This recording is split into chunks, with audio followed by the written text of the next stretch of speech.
Hello dears. അപ്പോൾ ഇന്നത്തെ ഒരു വീഡിയോ ചെയ്യാം എന്ന് വിചാരിച്ചതിൻ്റെ പ്രധാന കാരണം ഒരുപാട് ഉദ്യോഗാർത്ഥികൾ സെക്രട്ടേറിയറ്റ് OA അതുപോലെ അസിസ്റ്റൻറ്റ് സെയിൽസ്മാൻ ഇതൊക്കെ നമ്മുടെ ഒരു അവസാന ശ്രമം എന്ന നിലയിൽ അതിന് വേണ്ടിയിട്ട് നന്നായിട്ട് പഠിച്ച് എക്സാം എഴുതിയിട്ട് ഇപ്പോൾ നമുക്ക് മാർക്കൊക്കെ കുറവാണ്, പ്രതീക്ഷിച്ചതുപോലെ പെർഫോം ചെയ്യാൻ കഴിഞ്ഞില്ല എന്നൊക്കെ ഒരു രീതിയിൽ ആകെപ്പാടെ മൂഡ് ഓഫ് ആയിട്ടിരിക്കുന്ന ഒരുപാട് പേരുണ്ട്. അപ്പോൾ അത് കണ്ടിന്യൂസ് ആയിട്ട് നമ്മൾ പഠിക്കാതെ ഒരു എക്സാം കഴിഞ്ഞ ഉടനെ നമ്മൾ മൂഡ് ഓഫ് ആവും, അവിടെ സ്റ്റോപ്പ് ചെയ്യും പഠനം. അത് കഴിഞ്ഞിട്ട് അടുത്ത എക്സാം വന്ന് നോട്ടിഫിക്കേഷൻ വന്ന് കുറച്ച് കഴിയുമ്പോഴത്തേന് വീണ്ടും പതിയെ സ്റ്റാർട്ട് ചെയ്യും. അപ്പോഴേക്കും ശരിക്കും നമ്മുടെ ആ ഒരു നമ്മൾ പഠിച്ച് വന്ന ആ ഒരു ഫ്ലോ എന്തായാലും പോയി കാണും. അപ്പോൾ അങ്ങനെയാണ് പൊതുവേ ഒരു PSC മാർക്ക് ഇമ്പ്രൂവ് ആവാത്ത ആൾക്കാരുടെയൊക്കെ ഒരു സാധാരണ ഒരു ഗതി ഇതാണ്. സത്യം പറഞ്ഞാൽ ഇത് തന്നെ ആയിരിക്കും. അപ്പോൾ എൻ്റെയും ഇത് തന്നെ ആയിരുന്നു. എനിക്ക് നിങ്ങളോട് പറയാനുള്ള ഒരു കാര്യം, നമ്മളെന്തായാലും PSC പഠിക്കണം എന്ന് പറഞ്ഞ് ഇറങ്ങി തിരിച്ചവരാണ്.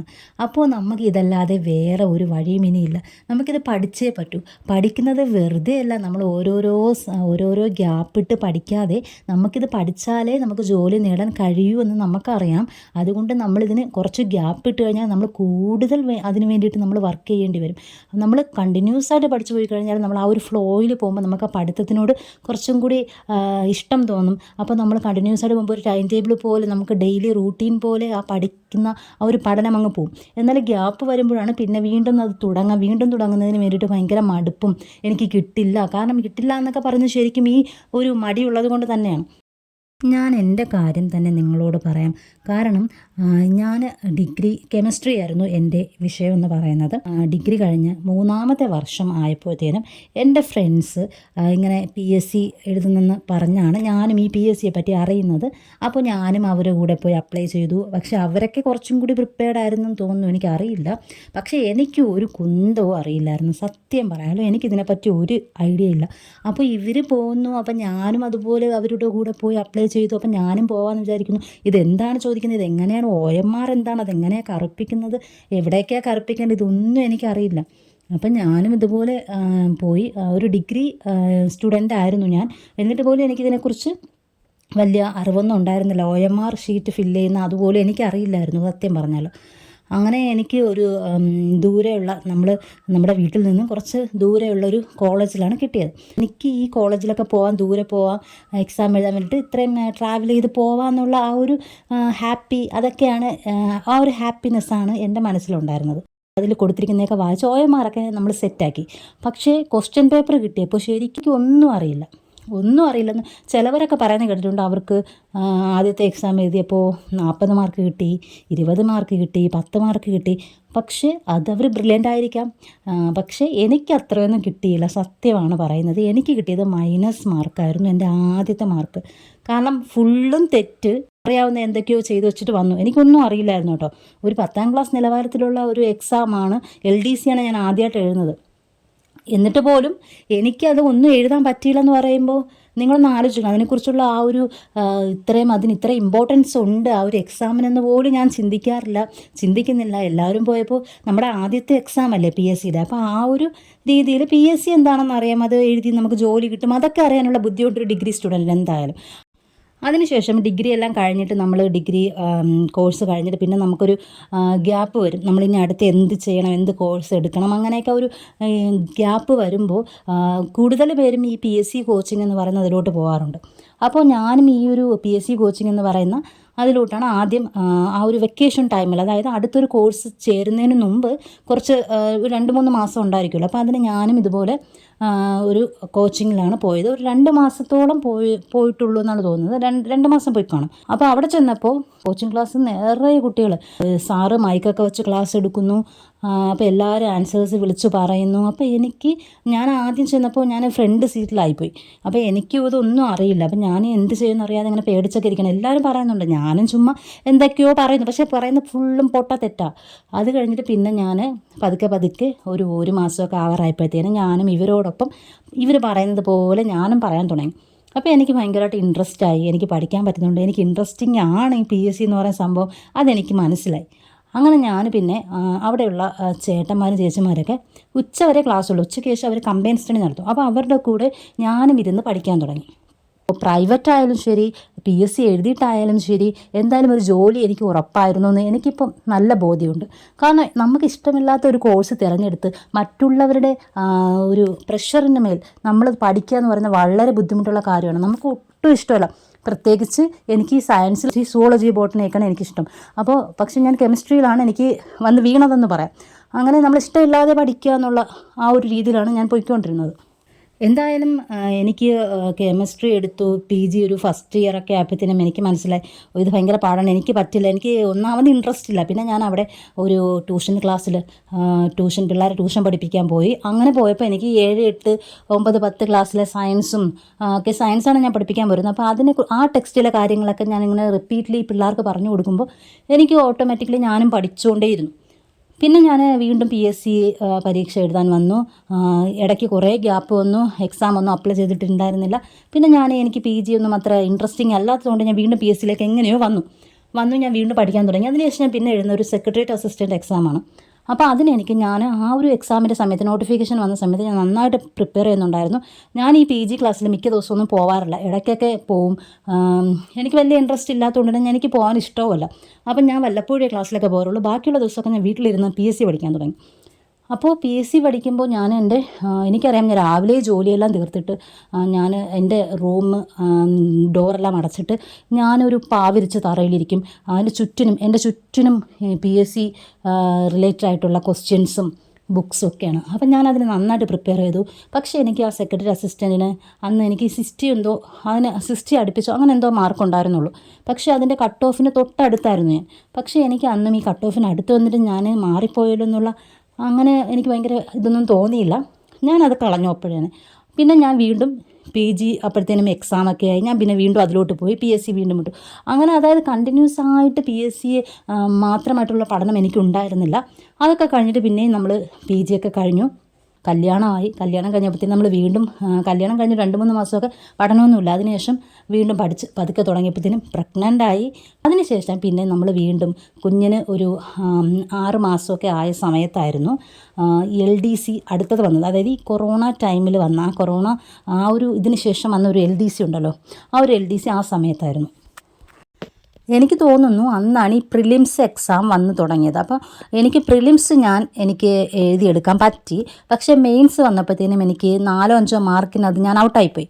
അപ്പോൾ എനിക്ക് ചെറിയൊരു വിഷമം തോന്നി. കാരണം നമ്മൾ അത്രയും സ്ട്രഗിൾ ചെയ്ത് പഠിച്ചതുകൊണ്ടാണ് നമുക്ക് ആ ഒരു ഫീലിംഗ് വന്നത്. കാരണം ഞാൻ പ്രഗ്നൻ്റ് ആയ സമയത്ത് ഞാൻ ഒറ്റയിരിപ്പ്, ഞാനിങ്ങനെ നടക്കുകയൊന്നുമില്ല, ഫുൾ ടൈം വായിച്ചിരിക്കുക എന്നുള്ള പരിപാടിയായിരുന്നു.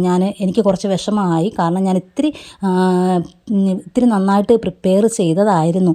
പിന്നെ പല എക്സാംസ് വന്നു. പക്ഷേ അതൊക്കെ നന്നായിട്ട് പ്രിപ്പയർ ചെയ്യാതെ പോയി എഴുതി. കാരണം പിന്നെ പഠിക്കാനുള്ള ഭയങ്കര ബുദ്ധിമുട്ടായിരുന്നു. വീട്ടിൽ വേറെ ആരും ഉണ്ടായിരുന്നില്ല. അപ്പോൾ കുഞ്ഞിനെ നോക്കുന്നതും അതുമായിട്ട് അങ്ങനെ കുറേ മാസങ്ങൾ പോയി. അതിനുശേഷം പിന്നെ ഞാൻ വീണ്ടും നന്നായിട്ട് PSCയിലേക്ക് പഠിച്ചു തുടങ്ങി. അപ്പോഴൊക്കെ എനിക്ക് ഇത് വേണം, ജോലി കിട്ടണമെന്നുള്ള ആ ഒരു മൈൻഡൊക്കെ വന്നു. അപ്പോൾ തീർച്ചയായിട്ടും നന്നായിട്ട് പഠിച്ചു തുടങ്ങിയപ്പോഴത്തേനും എനിക്ക് വരുന്ന എക്സാംസ് എല്ലാം കട്ട് ഓഫിനടുത്ത് വന്ന് പോവുക ആ ഒരു രീതി എത്തി. അപ്പം എന്തായാലും എനിക്ക് ഭയങ്കര നിരാശ ഉണ്ടായിരുന്നു. കാരണം ഇത്രയും എക്സാം എഴുതിയിട്ട് എനിക്ക് അടുത്ത് വന്നിട്ട് പോവുകയാണല്ലോ എന്നുള്ള ഒരു നിരാശ ഉണ്ടായിരുന്നു. അപ്പം ഞാൻ പല വീഡിയോസിനും പറഞ്ഞിട്ടുണ്ട്. ഞാൻ പിന്നെ അത് മനസ്സിലാക്കാൻ തുടങ്ങി. ഞാൻ ഒരുപാട് പേരോട് ചോദിച്ചു. എൻ്റെ ഫാമിലിയിൽ തന്നെ ജോലി കിട്ടിയ ആൾക്കാരുണ്ട്. അപ്പം ഞാൻ അവരോടൊക്കെ ചോദിച്ചിട്ടുണ്ട്. ഞാൻ ഒരുപാട് പേരോട് ചോദിച്ചു. ഇവരെല്ലാം പറഞ്ഞത് പഠിച്ചുകൊണ്ടേയിരിക്കുക, ഒരിക്കൽ കിട്ടുമെന്നാണ്. ഇതിനപ്പുറത്തേക്ക് ഒരു അഡ്വൈസൊന്നും ഇവർ തന്നില്ല. ഞാൻ ചോദിച്ചിട്ടും അവർ പറഞ്ഞത് പഠിച്ചുകൊണ്ടേയിരിക്കുക എന്നുള്ളതാണ്. അപ്പോൾ ശരിക്കും സക്സസ് ആവുന്ന ഒരാളെന്ന് പറയുന്നത് ഒരുപാട് ഫെയിലുവറിന് ശേഷമായിരിക്കും അവർ സക്സസ് ആവുന്നത്. അല്ലാതെ നേരിട്ട് വന്ന ഉടനെ ഒരു ഫെയിലുവറും ഇല്ലാതെ അവർ നേരിട്ട് സക്സസ് ആവുന്നതൊക്കെ അങ്ങനെ ഉണ്ടോ എന്ന് എനിക്കറിയില്ല. എന്നാലും ഒരു പ്രാവശ്യമെങ്കിലും ഫെയിലുവർ ആവാത്ത ആൾക്കാരുണ്ടാവില്ല. അപ്പോൾ അങ്ങനെയുള്ളവർക്ക് തീർച്ചയായിട്ടും, അങ്ങനെ സക്സസ് ആവുന്നവർക്ക് തീർച്ചയായിട്ടും അറിയാൻ പറ്റും അവർ ഏതൊക്കെ മെത്തേഡ് ചെയ്തപ്പോഴാണ് അവരെപ്പോഴും മാർക്ക് കുറഞ്ഞു നിന്നത്, എന്തൊക്കെ അവർ മാറ്റിയപ്പോഴാണ് അവർ സക്സസ് ആയിട്ടുള്ള ആ ഒരു ട്രാക്കിലേക്ക് വന്നത്. അതൊക്കെ അവർക്ക് തീർച്ചയായിട്ടും അറിയാൻ പറ്റും. തീർച്ചയായിട്ടും അത് അവർക്ക് ജോലി കിട്ടി. ഇനി ബാക്കിയുള്ളവർക്ക് അത് പറഞ്ഞു തരുന്നതുകൊണ്ട് അവർക്ക് പ്രത്യേകിച്ച് ബുദ്ധിമുട്ടുകളൊന്നും സാധാരണ വരാറില്ല. പക്ഷേ എനിക്ക് ആരുടെ കയ്യിൽ നിന്നും അങ്ങനത്തെ ഒരു അഡ്വൈസൊന്നും കിട്ടിയില്ല.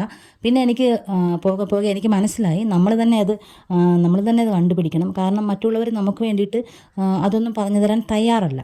അപ്പോൾ നമ്മൾ തന്നെ നമ്മുടെ തെറ്റുകൾ കണ്ടുപിടിച്ച് നമ്മുടെ എന്തൊക്കെയായിരുന്നു നമ്മുടെ കുറവുകൾ അതൊക്കെ നമ്മൾ കണ്ടുപിടിച്ച് നമ്മൾ തന്നെ അത് തിരുത്തിയാൽ മാത്രമേ നമുക്കും ആ ഒരു ട്രാക്കിലേക്ക് മാറാൻ പറ്റുള്ളൂ എന്ന് നമുക്ക് പതിയെ പതിയെ മനസ്സിലായി തുടങ്ങും. അങ്ങനെ മനസ്സിലായി തുടങ്ങുമ്പം നമ്മൾ ഒരുപാട് മെത്തേഡുകളും കാര്യങ്ങളും പഠിക്കുന്ന രീതികളൊക്കെ മാറ്റി മാറ്റി നോക്കും. കാരണം നമുക്ക് അത്യാവശ്യമായി തുടങ്ങും, എങ്ങനെയെങ്കിലും പഠിച്ച് ജോലി വാങ്ങണം എന്നുള്ള ആ ഒരു ചിന്ത വരും. ആ ഒരു ചിന്ത വരുമ്പോൾ ഓട്ടോമാറ്റിക്കലി നമ്മളും ആ ട്രാക്കിലെത്തും. അങ്ങനെ ഞാൻ വീണ്ടും PSC പഠനമായിട്ട് മുന്നോട്ട് പോയി. ഇടയ്ക്ക് കുറേ ഹെൽത്ത് പ്രോബ്ലംസും കണ്ടീഷൻസും ഒക്കെ വന്നു. അങ്ങനെ ഇടയ്ക്ക് കുറേ വീണ്ടും ഗ്യാപ്പ് വന്നു. എന്നാലും നമ്മൾ വീണ്ടും ഇത് തന്നെ പഠിച്ചേ പറ്റൂ. കാരണം നമ്മൾ ഇത്രയും സമയം ഇടയ്ക്കിടയ്ക്ക് പഠിക്കുന്നതാണെങ്കിൽ പോലും നമ്മൾ ഇത്രയും സമയം ഈ ഒരു PSC എന്ന് പറയുന്നതിന് വേണ്ടിയിട്ട് നമ്മൾ വെറുതെ കളഞ്ഞു. രാവിലെ മുതൽ രാത്രി വരെ കുത്തിയിരുന്ന് പഠിച്ചുകൊണ്ട് ഈ PSCക്ക് നമുക്ക് ഒരുപാട് ദിവസങ്ങൾ നമ്മൾ ഈ PSC എന്ന് പറഞ്ഞിട്ട് അതിൻ്റെ പിറകെയായിരുന്നു. അപ്പോൾ അതിൽ ആ കുറേ നിമിഷങ്ങൾ നമുക്ക് അത്രയും നല്ല നിമിഷങ്ങളൊക്കെ നമ്മൾ കളഞ്ഞിട്ടാണ് നമ്മൾ ഇതിൻ്റെ പിറകെ പഠിച്ചിരിക്കുന്നത്. എന്നിട്ടും ഇത്രയും നമ്മുടെ നല്ല നിമിഷങ്ങൾ കളഞ്ഞിട്ട് നമുക്ക് ഒരു റിസൾട്ട് കിട്ടിയില്ലെങ്കിൽ നമുക്ക് അതുകൊണ്ട് ഒരു പ്രയോജനം ഉണ്ടാവില്ല. കാരണം നമുക്ക് പഠിച്ചതിൻ്റെ ആ സമയവും പോയി, അതുകൊണ്ടൊരു ഗുണവും ഇല്ല. അതുകൂടാതെ നമ്മുടെ ലൈഫ് എൻജോയ് ചെയ്യാനും പറ്റിയില്ല. അപ്പം ഞാൻ എൻ്റെ മക്കളുമായിട്ട് കൂടുതൽ ആദ്യത്തെ ഡെലിവറിക്ക് ശേഷം മോനുമായിട്ട് ഉള്ള കുഞ്ഞിലുള്ള അവൻ്റെ വളർച്ചയൊക്കെ എനിക്ക് നല്ലതായിട്ട് ആസ്വദിക്കാനൊന്നും പറ്റിയിട്ടില്ല. കാരണം ഫുള്ളും ഈ ബുക്കും വെച്ചുകൊണ്ടിരിക്കുന്ന ആ ഒരു രീതിയായിരുന്നു. അപ്പം നമുക്ക് ഈ പഠിച്ചത് കൊണ്ട് ഒരു ഗുണം ഉണ്ടായില്ല. അത് കഴിഞ്ഞ് കുറച്ച് നാൾ കഴിഞ്ഞ് രണ്ടാമത് പ്രഗ്നൻ്റായി. അപ്പോഴത്തേനും എനിക്ക് മനസ്സിലൊരിതുണ്ടായിരുന്നു. കാരണം ആദ്യത്തെ കുട്ടിയുമായിട്ട് ഞാൻ കൂടുതലായിട്ട് കളിക്കാനും ഇടപഴകാനും അതൊന്നും ഞാൻ കണ്ടിട്ടില്ല. അപ്പം കാരണം കൂടുതലും ബുക്കും വച്ച് പഠിച്ചുകൊണ്ടിരിക്കുന്നതായിരുന്നു. അപ്പം എനിക്ക് മനസ്സിൽ തോന്നി, കാരണം നമ്മൾ പഠിച്ചിട്ട് നമുക്ക് വലിയ ബെനിഫിറ്റോ ഗുണങ്ങളോ ഒന്നും ഉണ്ടാവുന്നില്ല. കുട്ടികളുടെ ആ ഒരു വളർച്ച പോലും നമ്മൾ കാണാതെ അവരുമായിട്ടുള്ള ആ ഒരു അടുപ്പം അതില്ലാതെ നമ്മൾ ഈ ബുക്കും വെച്ച് പഠിച്ചിട്ട് കാര്യമില്ലെന്ന് പറഞ്ഞിട്ട് ഞാൻ രണ്ടാമത്തെ കുട്ടിയെ വന്നപ്പോഴത്തേനും രണ്ടാമത്തെ മോളായപ്പോഴത്തേനും ഞാൻ തീർച്ചയായിട്ടും ബുക്കൊക്കെ മാറ്റി വെച്ചിട്ട് കുഞ്ഞിൻ്റെ കൂടെയായിരുന്നു കൂടുതൽ സമയം. അതിനുശേഷം കുഞ്ഞ് കുറച്ച് ഒന്ന് വലുതായതിനു ശേഷം ഒരു 6 മാസമൊക്കെ കഴിഞ്ഞ് 1 വയസ്സൊക്കെ ആവാറായപ്പോഴേക്കുമാണ് ശരിക്കും ഞാൻ വീണ്ടും PSCയിലേക്ക് നല്ല സ്ട്രോങ് ആയിട്ട് തിരിച്ചു വരുന്നത്. അപ്പം അതിനുശേഷമാണ് ഞാൻ കൂടുതൽ കാര്യങ്ങൾ തിരിച്ചറിയുന്നതും എങ്ങനെ പഠിക്കണം, ഏത് മെത്തേഡിലൂടെ പഠിക്കണം, ഏതൊക്കെ ഏരിയാസ് ഏതൊക്കെ പോർഷൻസാണ് നമ്മൾ ആദ്യം കൂടുതൽ ഇമ്പോർട്ടൻസ് കൊടുത്ത് പഠിക്കേണ്ടത് എല്ലാം ഞാൻ മനസ്സിലാക്കി. നിങ്ങളിതൊക്കെ മനസ്സിലാക്കണമെങ്കിൽ നിങ്ങൾ ആദ്യം ചെയ്യേണ്ടത് സിലബസ് എടുത്ത് വയ്ക്കുക എന്നുള്ളതാണ്. സിലബസ് ഓരോ എക്സാമിൻ്റെയും സിലബസ്, നിങ്ങൾ ഏത് എക്സാമിന് വേണ്ടിയാണ് പ്രിപ്പയർ ചെയ്യുന്നത് അതിൻ്റെ സിലബസ് എടുക്കുക. കോമൺ ആയിട്ട് പറയുകയാണെങ്കിൽ ഒരു 10th ലെവൽ പ്രിലിമിനറി എക്സാമിൻ്റെ ഒരു സിലബസ് എടുത്ത് നിങ്ങൾ പഠിക്കുക എന്നുള്ളതാണ്. അപ്പോൾ ഇതിൽ നിങ്ങൾ ആദ്യം ചെയ്യേണ്ടത് മാർക്ക് കൂടുതലുള്ള ഏരിയാസൊക്കെ നിങ്ങൾ ആദ്യം പഠിക്കുക എന്നുള്ളതാണ്. അപ്പോൾ ഇങ്ങനെ പഠിച്ച് വരുമ്പോൾ ഓട്ടോമാറ്റിക്കലി നിങ്ങൾക്ക് ഒരു ഐഡിയ കിട്ടും. അതിനുശേഷം നിങ്ങൾ ക്വസ്റ്റ്യൻസ് ഇതുവരെ ചോദിച്ചിട്ടുള്ള PSC ക്വസ്റ്റ്യൻസ് എടുത്തിട്ട് നിങ്ങൾക്ക് അറിഞ്ഞൂടാത്ത ഏരിയാസൊക്കെ നിങ്ങൾ നോക്കുക എന്നുള്ളതാണ്. അപ്പോൾ ഇതാണ് ഏറ്റവും ഇമ്പോർട്ടൻറ്റ്. അപ്പോൾ ഇതും റിവിഷനും ചെയ്ത് നമ്മൾ ഓൾറെഡി ആ ട്രാക്കിലായി കഴിയും. അങ്ങനെ ഈ ഒരു മെത്തേഡ് ചെയ്താണ് ഞാൻ ഒരുപാട് വീഡിയോസിൽ ഈ ഒരു കാര്യം പറഞ്ഞിട്ടുണ്ട്. എത്ര പേര് ഇത് ഭയങ്കര സീരിയസ് ആയിട്ട് എടുത്തിട്ടുണ്ടെന്നൊന്നും എനിക്കറിയില്ല. ചുമ്മാ വീഡിയോയ്ക്ക് വേണ്ടിയിട്ട് പറയുന്ന കാര്യങ്ങളൊന്നുമല്ല, ഇത് സത്യമായിട്ടുള്ള കാര്യമാണ്. കാരണം നമുക്ക് ഇത് പറഞ്ഞു തരാൻ ആരും ഉണ്ടായിരുന്നില്ല. ഒരുപാട് പേര് നമ്മുടെ ഫാമിലിയിലും നമ്മുടെ ഫ്രണ്ട്സും ഒക്കെ ഒരുപാട് പേര് ജോലി വാങ്ങിയിട്ടുണ്ട്. അപ്പോൾ നമ്മൾ വിചാരിച്ചിരുന്നത് നമ്മൾ അവർക്ക് പ്രിയപ്പെട്ടവരാണെന്നാണ്. പക്ഷേ ഒരിക്കലും നമ്മൾ അവർക്ക് പ്രിയപ്പെട്ടവരായിരുന്നില്ല. അങ്ങനെ ആയിരുന്നെങ്കിൽ അവർ തീർച്ചയായിട്ടും നമുക്ക് ഇതൊക്കെ പറഞ്ഞു തന്നേനെ. നമ്മളും ഒന്ന് ജോലി വാങ്ങട്ടെ എന്നുള്ള ആ ഒരു രീതി അവർക്കുണ്ടായിരുന്നെങ്കിൽ, ആ ഒരു ആഗ്രഹം അവർക്കുണ്ടായിരുന്നെങ്കിൽ അവർ നമ്മളെ സഹായിച്ചേനെ. പക്ഷേ അവരിതൊന്നും പറഞ്ഞു തരാൻ തയ്യാറായില്ല. അപ്പോൾ നമ്മൾ സ്വയം മനസ്സിലാക്കണം, അങ്ങനെ നമ്മളെ ഹെൽപ്പ് ചെയ്യാൻ ആരുമില്ല. നമുക്ക് നമ്മളെ കാര്യം നമ്മൾ തന്നെ നോക്കണം. എന്തൊക്കെയാണ് നമ്മുടെ പോരായ്മകൾ നമ്മൾ തന്നെ തിരിച്ചറിയണം. അങ്ങനെ തിരിച്ചറിഞ്ഞാണ് ഈ ഒരു മെത്തേഡിലേക്കൊക്കെ വരുന്നത്. ശരിക്കും നമ്മൾ പല രീതികൾ പഠിച്ച് നോക്കിയിട്ട് ഒന്നും ശരിയാവാതെ മാർക്ക് കൂടാതെ 50 മാർക്കിലും 60 മാർക്കിലൊക്കെ സ്റ്റക്കായിട്ട് നിൽക്കുന്ന അവസ്ഥകളുണ്ട്. അതിനപ്പുറത്തോട്ട് കടന്നാൽ മാത്രമേ നമുക്ക് എന്തെങ്കിലും അച്ചീവ് ചെയ്യാൻ പറ്റുള്ളൂ, ഏതെങ്കിലും റാങ്ക് ലിസ്റ്റിൽ വരാൻ പറ്റുള്ളൂ. അപ്പോൾ അങ്ങോട്ടൊക്കെ വരണമെങ്കിൽ തീർച്ചയായിട്ടും നമ്മൾ പഠിക്കുന്ന രീതികളിലെ പോരായ്മകൾ നമ്മൾ കണ്ടെത്തിയേ പറ്റുള്ളൂ. അങ്ങനെ ഞാൻ സ്വയമേ എന്തൊക്കെയാണ് എൻ്റെ പോരായ്മകളെന്ന് ഞാനിങ്ങനെ കണ്ടുപിടിക്കാൻ തുടങ്ങി. റീസെൻ്റ്ലി ആയിട്ട് എനിക്കതൊക്കെ മനസ്സിലായി. കാരണം നമ്മൾ ചെയ്യുന്നതിൽ ഒരുപാട് തെറ്റുകളുണ്ടായിരുന്നു. ആവശ്യമില്ലാതെ GK പോർഷൻസ് മാത്രം പഠിച്ചുകൊണ്ടിരിക്കുന്ന ഒരു തെറ്റായിട്ടുള്ള രീതി ഉണ്ടായിരുന്നു. നമ്മൾ GK നോക്കാതെ കുറച്ചൊക്കെ അവിടെ നിന്ന് ഇവിടെ നോക്കിയിട്ട് പോകുന്ന ഒരു കാര്യം ഉണ്ടായിരുന്നു. അതൊക്കെ ഫുൾ മാറ്റി. അപ്പം നമുക്ക് മനസ്സിലായി തുടങ്ങി, ഇംഗ്ലീഷും മലയാളം മാത്സും പഠിക്കാതെ ഒരാൾക്ക് PSC കിട്ടുന്നത് ഭയങ്കര പാടാണ്, കിട്ടാൻ ചാൻസേ ഇല്ലെന്ന്. അപ്പം നമ്മൾ കൂടുതൽ ഇമ്പോർട്ടൻസ് അതിന് കൊടുത്തു. അത് പഠിച്ചതിന് ശേഷം കറണ്ട് അഫെയറിന് ഇമ്പോർട്ടൻസ് കൊടുത്തു. അതിനുശേഷം മാത്രം ജി കെയിലോട്ട് വന്നു.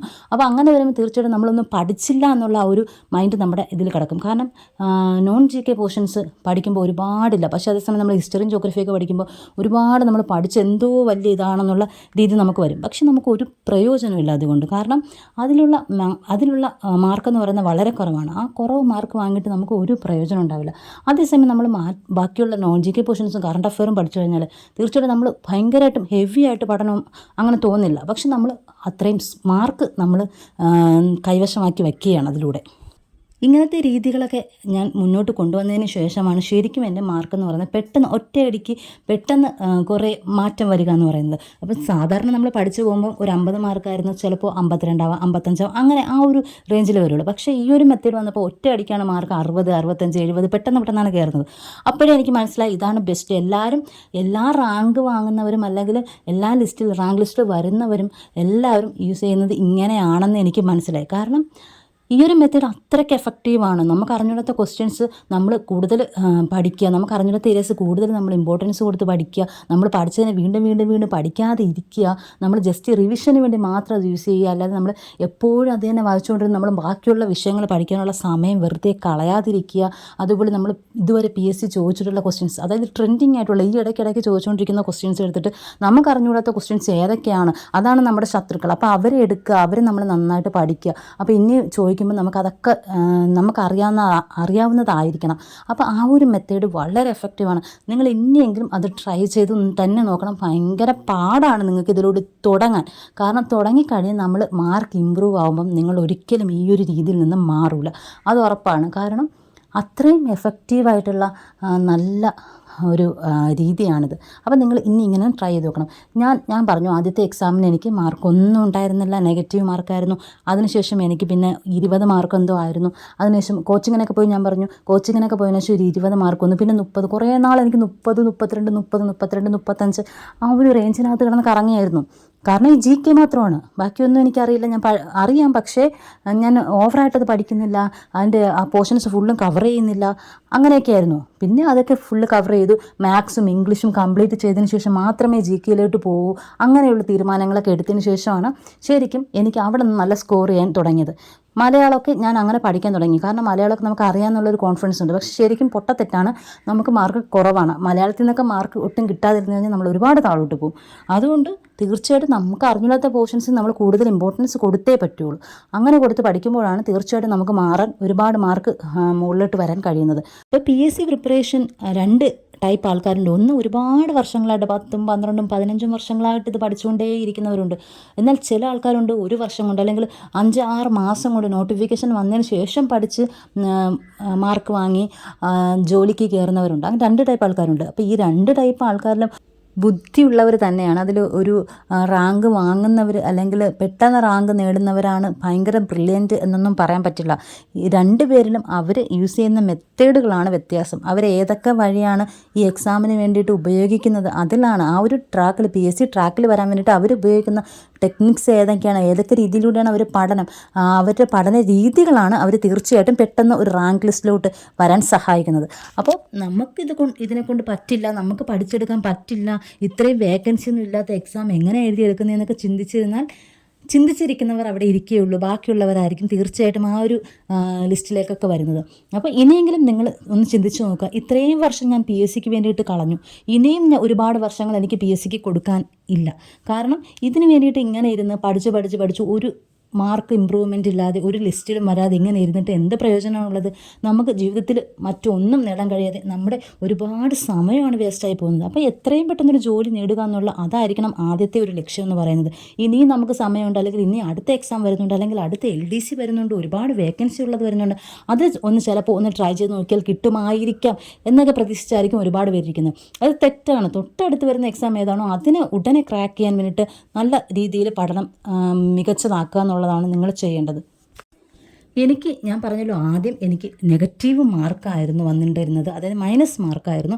അതിനുശേഷം ഞാൻ കോച്ചിങ്ങിനൊക്കെ പോയതിനു ശേഷം എനിക്കത് ഒരു 20 അടുപ്പിച്ചൊക്കെ വന്നു. അതിനുശേഷം പിന്നെ ഞാൻ കോച്ചിങ്ങിനെ പോയി ഒരു 30-35 ആ ഒരു റേഞ്ചിനകത്ത് കിടന്ന് കറങ്ങിയായിരുന്നു. ഒരു 1-2 വർഷത്തോളം എൻ്റെ മാർക്ക് അതായിരുന്നു. കാരണം ഞാൻ അങ്ങനെ തന്നെ എഴുതിക്കൊണ്ടിരിക്കുന്നു. എനിക്ക് ആ ഒരു മാർക്കിൽ സന്തോഷമാണ്. കാരണം എനിക്കതിനെക്കുറിച്ച് ബാക്കിയൊന്നും അറിയില്ല. ഇതിൽ കൂടുതൽ മാർക്ക് വേണം. കാരണം എൻ്റെ ഒരു ഇതെന്ന് പറഞ്ഞാൽ ഞാൻ ഹിസ്റ്ററി മൊത്തം പഠിക്കുന്നു, ജോഗ്രഫി ഫുള്ള് പഠിക്കുന്നു, എക്കണോമിക്സ് ഫുള്ള് പഠിക്കുന്നു, എനിക്കതിലുള്ള മാർക്കെല്ലാം കിട്ടുന്നു. അപ്പോൾ ആ മാർക്കെല്ലാം കിട്ടുന്നു എന്നുള്ളതാണ് എൻ്റെ സന്തോഷം. അതാണ് ആ 35 മാർക്കൊക്കെ. അപ്പോൾ അതെനിക്ക് ഭയങ്കര സന്തോഷമാണ്. ഞാൻ പഠിച്ച ഏരിയയിൽ നിന്ന് എനിക്ക് ഫുൾ മാർക്ക് കിട്ടുന്നുണ്ട്. എന്നാൽ ഞാൻ ചിന്തിക്കുന്നില്ല മറ്റു ഭാഗങ്ങളിൽ നിന്നുള്ള ഒരു മാർക്ക് എനിക്ക് കിട്ടുന്നില്ല. ആ ഒരു രീതിയിൽ ഞാൻ ചിന്തിച്ചിട്ടേ ഇല്ല. മാർക്ക് ഇപ്പോൾ ഒരു 84-85 റേഞ്ചിലൊക്കെ വന്നെന്ന് പറയുന്നത് വലിയൊരു കാര്യമായിട്ടാണ് ഞാൻ കാണുന്നത്. പക്ഷേ എനിക്ക് പഠനത്തിനിടയ്ക്ക് ഒരുപാട് ഗ്യാപ്പ് വന്നിട്ടുണ്ട്. മാരേജായിട്ടും ഹെൽത്ത് പ്രോബ്ലംസ് ആയിട്ടും അതുപോലെ ഡെലിവറി ആയിട്ടും അങ്ങനെയൊക്കെ ഒരുപാട് ഗ്യാപ്പ് എനിക്ക് വന്നിട്ടുണ്ട്. ശരിക്കും മാരേജിന് മുമ്പേ ആയിരുന്നു ഞാൻ ഈ ഒരു രീതിയിൽ പഠിച്ചിരുന്നെങ്കിൽ തീർച്ചയായിട്ടും എനിക്ക് എപ്പോഴേ ജോലി കിട്ടേണ്ട സമയം കഴിഞ്ഞിരുന്നു എന്ന് എനിക്ക് എപ്പോഴും തോന്നാറുണ്ട്. അങ്ങനെ അത് ആലോചിച്ച് ഒരുപാട് വിഷമം ഇപ്പോൾ തോന്നാറുണ്ട്. പക്ഷേ ഇനി അതൊന്നും പറഞ്ഞിട്ട് കാര്യമില്ല, വരാനുള്ളതെല്ലാം വന്നു. അപ്പോൾ നമ്മൾ ഇനി എന്താണ് ചെയ്യേണ്ടത് എന്നുള്ളതാണ്. അപ്പോൾ തീർച്ചയായിട്ടും ഇനി നമ്മൾ ഒരു എക്സാമിന് വേണ്ടി ഇങ്ങനെ വെയിറ്റ് ചെയ്തിരിക്കാതെ നമ്മൾ പഠിച്ചുകൊണ്ടിരിക്കുക. ചിലപ്പോൾ നോട്ടിഫിക്കേഷൻസ് വരില്ലായിരിക്കാം. നോട്ടിഫിക്കേഷൻ വരുന്നത് ആലോചിച്ച് അല്ലെങ്കിൽ നോട്ടിഫിക്കേഷൻ വരുന്നത് വരെ വെയിറ്റ് ചെയ്തിരുന്നാൽ നിങ്ങളുടെ സമയമാണ് പോകുന്നത്. അപ്പോൾ ഇന്ന് തന്നെ നിങ്ങൾ അതിശക്തമായിട്ട് പ്രിപ്പയർ ചെയ്ത് തുടങ്ങുക. നിങ്ങൾ എന്തായാലും നിങ്ങൾ പഠിക്കുന്നതിൻ്റെ ഒരു റിസൾട്ട് നിങ്ങൾക്ക് കിട്ടിയിരിക്കും. പക്ഷേ അത് വെറുതെ പഠിച്ചിട്ട് കാര്യമില്ല. ആത്മാർത്ഥമായിട്ട് കണ്ടിന്യൂസ് ആയിട്ട് നല്ല ഹാർഡ് വർക്ക് ചെയ്ത് നല്ല സ്മാർട്ട് വർക്ക് ചെയ്ത് നിങ്ങൾ പഠിച്ചിരിക്കണം. എങ്കിൽ മാത്രമേ നിങ്ങൾക്കതിൻ്റെ റിസൾട്ട് കിട്ടുള്ളൂ. അല്ലാതെ ഇന്ന് ഒരു ദിവസം നന്നായിട്ട് പഠിച്ചു, നാളെ പഠിക്കുന്നില്ല, മറ്റന്നാൾ ഒരു ദിവസം നന്നായിട്ട് പഠിച്ചു, പിന്നെ ഒരാഴ്ച പഠിക്കുന്നില്ല, അങ്ങനെ പോയി കഴിഞ്ഞാൽ അതിൻ്റെ റിസൾട്ട് ഒരിക്കലും നിങ്ങൾക്ക് കിട്ടില്ല. നിങ്ങൾക്ക് നഷ്ടമാകുന്നത് നിങ്ങളുടെ സമയം മാത്രമായിരിക്കും. അതിനെ ഒരിക്കലും നിങ്ങൾക്ക് തിരിച്ചു പിടിക്കാനും പറ്റില്ല. അപ്പോൾ ഒരു ആവശ്യവുമില്ലാതെ നമ്മുടെ ജീവിതത്തിൽ ഒരു എൻ്റർടൈൻമെൻറ്റും ഇല്ലാതെ നമ്മുടെ ജീവിതത്തിൽ നമ്മുടെ ഫാമിലിയിലെ മറ്റാൾക്കാരുമായിട്ട് കൂടുതൽ സമയം ചിലവഴിക്കാതെ നമ്മളിങ്ങനെ ഈ PSC ബുക്കും വെച്ചുകൊണ്ട് ഒരുപാട് നേരം ഇരിക്കുകയാണ്. എന്നാൽ അതിൻ്റെ റിസൾട്ടൊന്നും കിട്ടിയില്ലെങ്കിൽ നമുക്ക് എന്ത് ബലമാണ് അല്ലെങ്കിൽ എന്ത് ഗുണമാണ് നമ്മുടെ ലൈഫിൽ അതുകൊണ്ട് കിട്ടുന്നത്? ഇതിനു വേണ്ടിയിട്ട് ഇറങ്ങി തിരിച്ചെങ്കിൽ നമുക്ക് ഇതിൻ്റെ ഒരു റിസൾട്ട് കിട്ടണമെന്നുള്ളതാണ്. നന്നായിട്ട് പഠിക്കുക, അടുത്ത റാങ്ക് ലിസ്റ്റിൽ നിങ്ങൾ ഉണ്ടാവണം എന്നുള്ള രീതിയിൽ തന്നെ പഠിക്കുക. അപ്പോൾ thank you so much for watching.